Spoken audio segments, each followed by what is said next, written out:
ကျွန်တော်တို့ခလုတ်လေးတစ်ခုနှိပ်လိုက်ရုံခန်းလေးတစ်ခန်းထဲဝင်သွားလိုက်ရုံနဲ့ရှေးခေတ်မန္တလေးနန်းတို့ရဲ့ပကံခေတ်တို့ပြန်သွားနိုင်ပြီဆိုရင်ဒါမှမဟုတ်အရှိကိုနှစ်ပေါင်း900လောက်ခုန်ကူးပြီးတော့ကားပြန်နေစိတ်ရုပ်တွေ artificial intelligence နဲ့ပြည့်နေနေတဲ့ cyber မျိုးတော် EC ကိုသွားနိုင်မယ်ဆိုရင်ဒါတွေကကျွန်တော်တို့ Back to the Future လို့ time travel movie တွေ Interstellar Adventure ဒါရုပ်ရှင်တွေထဲမှာခဏခဏကြည့်မှုကြမှာပါဒီတော့ Hollywood ရုပ်ရှင်တွေကတော့ခဏပေးပေးထားလိုက်အောင် physics သဘောတရားအရာ time travel လုပ်တာအချိန်ခရီးသွားတာတကယ်ဖြစ်နိုင်ရဲ့လားပေါ့ဖြေကတော့ 100% ဖြစ်နိုင်ပါတယ်ကျွန်တော်တို့လူသားတွေထဲမှာအချိန်ခရီးသွားဖို့သူတွေရှိနေကြပါပြီအဲ့လိုပြောလို့ခေါင်းရှုပ်သွားလိမ့်မယ်ရုပ်ရှင်တွေရလို့တော့ cloud လေးနှိပ်ဘုံတိုင်းဆိုရင်ဒီ2026ကနေ2040လောက်ချက်ချင်းအဲ့လိုရောက်သွားတာမဟုတ်ဘူးပေါ့ဒါကတော့အနာဂတ်ကိုသွားတာတကယ်အတိတ်ကိုပြန်သွားပြီးကျွန်တော်တို့ရဲ့ဘိုးဘေးပြည်ပြည်တွေသွားတွေ့ချင်တယ်ဆိုရင်ရောဒီနေရာမှာယူဘဗီဒသဘောတရားအရ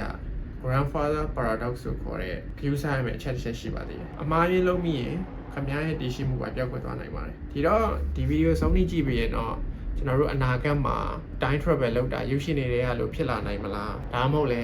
အချိန်ကြီးတော့နဲ့ပတ်သက်ပြီးတော့ခင်ဗျားစဉ်းစားကြတစ်ခုရတော့ပါလိမ့်မယ်ဒီတော့ time travel လုပ်ကြည့်အောင်အချိန်ခီးသွားမယ်ဆိုရင်အနာဂတ်ကိုသွားမှာလားဒါမှမဟုတ်အတိတ်ကိုသွားမှာလားပေါ့အနာဂတ်ကိုခီးသွားတာကတကယ်ဖြစ်နိုင်လားဆိုဖြစ်နိုင်တယ်အခုလက်ရှိမှာလည်းဖြစ်နေရပေါ့လွန်ခဲ့တဲ့နှစ်ပေါင်း100လောက်တုန်းကကျွန်တော်တို့အကုန်လုံးသိတယ်သိပ္ပံပညာရှင် Albert Einstein ကအချိန်ဟ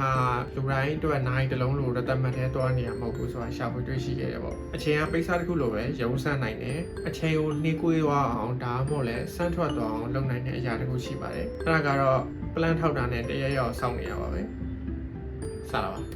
ါအဲ့နှစ်ခုကတော့ speed လို့ခေါ်တဲ့အရှိန်နဲ့ဆွဲငင်ရလို့ခေါ်တဲ့ gravity ပဲဖြစ်ပါတယ်ခင်ဗျားအာကာသထဲမှာအရှိန်ဟုန်ပြင်းပြင်းနဲ့သွားနေမယ်ဆိုရင်ကမ္ဘာပေါ်မှာငြိမ်ငြိမ်လေးရက်နေတဲ့သူသက်စာရင်ခင်ဗျားရဲ့အချိန်ကုန်ဆုံးတော့ကပို့ပြီးတော့နှိကွေးပါတယ်ဒါဥပမာကြည့်လို့ရလဲဆိုတော့ကျွန်တော်တို့ကမ္ဘာအပြင်မှာကမ္ဘာကြီးကိုပတ်နေတဲ့ International Space Station ISS လို့ခေါ်တဲ့အပြည်ပြည်ဆိုင်ရာအာကာသစခန်းရှိပါတယ်အဲဒီကအာကာသယာဉ်မှူးတွေ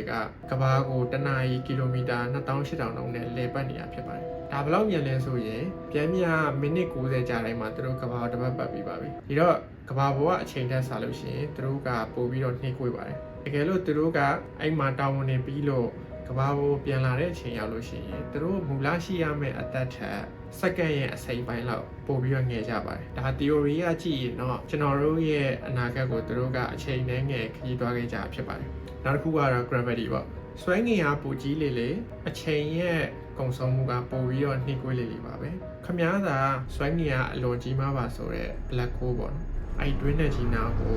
သွားပြီးတော့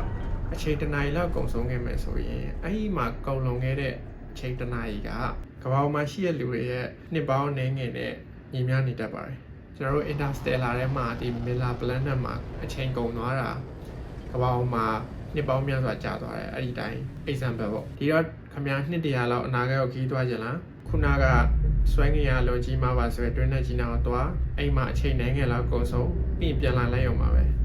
ခင်ဗျားကတော့နိုင်ပိုင်းလောက်ပဲအသက်ကြီးသွားပဲမဲ့ကဘာကတော့နှစ်ပေါင်းရာချီပြီးတော့အချိန်ကုန်ဆုံးသွားပါပြီဒါပေမဲ့ဒါကလည်း theory ရပြောတာပေါ့နော် black hole နားသွားဖို့ဆိုတာလည်းဘယ်လိုမှမဖြစ်နိုင်ပါဘူးကျွန်တော်တို့ကဘာနဲ့အနည်းဆုံး black hole ဆိုတာ Gaia BH1 လို့ခေါ်တဲ့ black hole ပေါ့သူကကဘာကန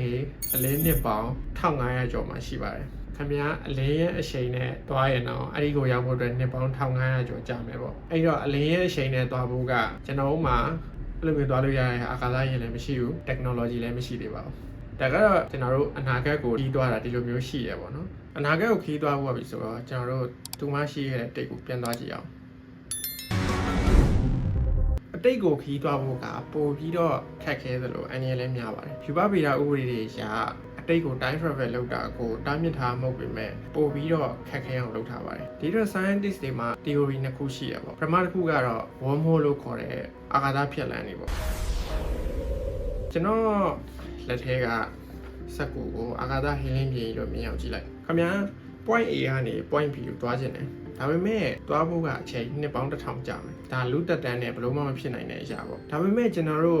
့စက်ကူကိုခောက်လိုက်ရင်စက်ကူကိုခောက်ပြီးတော့လမ်းကြောင်းတစ်ခုဖောက်လိုက်ရင် point A နဲ့ point B ကခုနကကျွန်တော်တို့သွားမယ်နှစ်ပေါင်း1000မရှိတော့ပါဘူးအရင်နီးပါပြီပေါ့အဲ့ဒီဖြတ်လန်းလေးကိုကျွန်တော်တို့ wormhole လို့ခေါ်ပါတယ်ဒါပေမဲ့ပြဿနာကကျွန်တော်တို့မှာ black hole လိုမျိုး wormhole ကိုတွေးပါတယ်ဆိုတော့ evidence လုံးဝမရှိသေးဘူးပေါ့ဒါ theory တစ်ခု နောက်တစ်ခုကတော့ Tipler Selena လို့ခေါ်တဲ့ theory ပေါ့အဲ့ဒီ theory ကနေထက်ပိုလေးလံတဲ့အရာတစ်ခုကိုယူပြီးရင်အဲ့ဒါကိုအလွန်ရှည်ရပြီးတော့တိတ်သီးစားအလွန်များတဲ့ Selena ကြီးတစ်ခုအဖြစ်ပြောင်းလိုက်ဆုံးစားမိရှည်တာဖြစ်ကြမယ်မဟုတ်ရင်အလုံးမဖြစ်ဘူးအဲ့တော့ Selena ကြီးရပြီဆိုရင်အဲ့ဒီခါကို10မိနစ်ကိုအချိန်တန်းပေါင်းများစွာတည်စီရပါအခုနပြောခဲ့လို့ကျွန်တော်တို့အချိန်ကို affect ဖြစ်နိုင်တာ speed နဲ့ gravity ရှိမှာပေါ့ဒီလိုမျိုးအလွန်တိတ်သီးပြီးတော့အရမ်းမြန်တဲ့အချိန်နှုန်းနဲ့လဲတဲ့အခါ frame dragging effect လို့ခေါ်တဲ့သူ့ရဲ့ဘေးနားက space and time ကိုဝေးညွတ်သွားစေပြီးတော့ close time လို့ effect လို့ဖြစ်သွားပါတယ်အဲ့တော့ပြီးရင်ခင်ဗျအာကာသယာဉ်နဲ့ဝင်ပြီးရင်အဲ့ဒီ Selena ကြီးတိုင်းလိုက်သွားရင်ပြန်ထွက်လာတဲ့အခါအတိတ်ကိုရောက်သွားမယ်ပေါ့ဒါကလေ theory ရပြောတာပါကျွန်တော်တို့နေထက်လေးလံတဲ့အရာကိုဘယ်နှမှာသွားရှာကြပြီးတော့တွေးခဲ့သည်ရှိအောင်ကျွန်တော်တို့အဆုံးစားမရှိရှည်တဲ့ Selena ကြီးကိုဘယ်လိုစောက်ကြမလဲပြီးရင်10မိနစ်ကိုအချိန်တန်းပေါင်းများစွာလဲအောင်လုပ်ဖို့ကဘယ်လိုမှမဖြစ်နိုင်ဘူးကျွန်တော်တို့ multiverse ဘောင်းဆောင်က flash တွေကိုခေါ်တက်ပြေးခိုင်းပြီးတော့ Superman ကိုထိုင်လဲခိုင်းနေမှာပဲရနိုင်မယ်သဘောရှိတယ်ဆိုတော့ခင်ဗျားက time machine တစ်ခုတိစောက်နိုင်လိုက်တယ်ဆိုတော့အတိတ်ကိုပြန်သွားမယ်ဆိုရင်တော့စကြဝဠာကြီးကparadox လို့ခေါ်တဲ့စီးမြင်နေနဲ့တားဆီးထားပါသေးတယ်။နာမည်အကြီးဆုံးကတော့ grandfather paradox ပေါ့။ခမ ्या ကအတိတ်ကိုပြန်သွားလိုက်တယ်။ဒါပေမဲ့ခမ ्या လုပ်ရတဲ့တစ်ခုကြောင့်ခမ ्या ရဲ့အဖိုးနဲ့ဘွားမစုံမိအောင်လုပ်မှုကြဖြစ်သွားတယ်။ခမ ्या ရဲ့အဖိုးနဲ့ဘွားမစုံဘူးဆိုရင်ခမ ्या ရဲ့မိဘတွေကမွေးဖွားလာမှာမဟုတ်တော့ဘူး။အဲ့တော့ခမ ्या ရဲ့မိဘတွေမွေးဖွားမလာဘူးဆိုရင်ခမ ्या ဆိုတာရှိလာမှာမဟုတ်ဘူး။အဲ့တော့ခမ ्या ဆိုတာမရှိလာဘူးဆိုရင်ဘယ်သူကအတိတ်ကိုပြန်သွားပြီးတော့ဖိုးနဲ့ဘွားမစုံအောင်လုပ်လိုက်တာလဲပေါ့။တွေးရုံနဲ့တယ်ကောင်းချုပ်ဆရာပါပဲ။ဒါကိုယူဝဗီယာမှာဘယ်လိုဖြေရှင်းလဲဆိုရင်သိပ္ပံပညာရှင်တော်တော်များများကဒီ multiverse theory ကိုယုံကြည်ကြပါတယ်။စကြဝဠာအများကြီးရှိရပါတော့။ဒီတစ်ခုတည်းမဟုတ်ဘဲနဲ့ခမ ्या အတိတ်ကိုပြန်သွားတယ်။ဒါပေမဲ့ခမ ्या လှုပ်လိုက်တဲ့လုပ်ရက်တစ်ခုကြောင့်မူလကဘာကတော့ပျက်စီးမသွားပေမဲ့နောက်ထပ် timeline တစ်ခုအသစ် parallel timeline တစ်ခုပေါ်လာတယ်ပေါ့။ခမ ्या ကအဲ့ဒီ timeline မှာဆက်ရှင်တက်လို့ရတယ်။ဒါပေမဲ့မူလ timeline ကိုတော့ပြန်လာလို့မရတော့ဘူးပေါ့။ခမ ्या ပြန်လာရင်TV နဲ့ fight ရတယ်ပဲလောက်ရပါလိမ့်မယ်ဒါကတော့ Marvel movie တွေကဟာပြောတာပါ TV ဆိုတာသူက timeline တွေကိုထိန်းချုပ်တဲ့ organization ပေါ့ Marvel movie ကြည့်ရင်တော့သိလိမ့်မယ်ခြုံပြောရရင်တော့အနာဂတ်ကိုခီးသွားရဲဆိုတာဖြစ်နိုင်လားဆိုရင်ဖြစ်နိုင်ပါတယ်ကျွန်တော်တို့မှာပုံမြန်တဲ့ဒုံမြန်နေနဲ့ပိုကြီးမားတဲ့ဆွဲငင်အားတွေပဲလိုအပ်တာဖြစ်ပါတယ်ရုပ်ရည်နေတွေကလည်းတော့မဖြစ်သေးဘူးပေါ့ဗျအတိတ်ကိုခီးသွားဖို့အတွက်ကြတော့တင်ချာနီးရဖြစ်နိုင်ပေမဲ့ယူဝဗီဒအရာဖြည့်ရှင်းစရာဘေးဒီရှိပါသေးတယ်ဒီတော့ခမ ्या မှာ time machine တစ်ခုရှိမယ်ဆိုရင်အနာဂတ်ကိုသွားခြင်းလားအနာဂတ်ကိုသွားပြီးတော့အနာဂတ်ကနီးပညာတွေကိုကြည့်ခြင်းလားဒါမှမဟုတ်လဲရှေးခေတ်ကိုပြန်သွားခြင်းလားဘယ်ခုနှစ်ကိုပြန်သွားခြင်းလဲဒီမှာရှိခဲ့တဲ့အချိန်တွေကိုပြန်သွားခြင်းလားကွန်မန့်မှာရေးပေးခဲ့ကြပါဦးပြီးတော့ကောင်လုံးရဲ့ support ကြောင့်ကျွန်တော် YouTube မှာမမရှင်းလုပ်လို့ရပါပြီအဲ့တော့မမဝင်ပြီး support ပေးခြင်းနဲ့ဆိုရင်လည်းမမဝင်လို့ရပါတယ်။ဘာတွေထူးခြားပါလဲဆိုရင် priority comment လုပ်ရမယ်ပေါ့နော်။နောက်တစ်ခုကတော့ကျွန်တော် custom emoji တွေထည့်ပေးထားပါတယ်။ပြီးရင်နောက်ပိုင်း member only video တို့ early access တို့အဲ့လုပ်ဖို့လည်းရှိပါတယ်။အဲ့တော့ video လေးကို like and share လုပ်ဖို့လည်းမမေ့ပါနဲ့။ကြည့်ရတဲ့အားလုံးကျေးဇူးတင်ပါတယ်။နောက်တိုင်းလိုက်မှာပြန်တွေ့ကြပါပေါ့။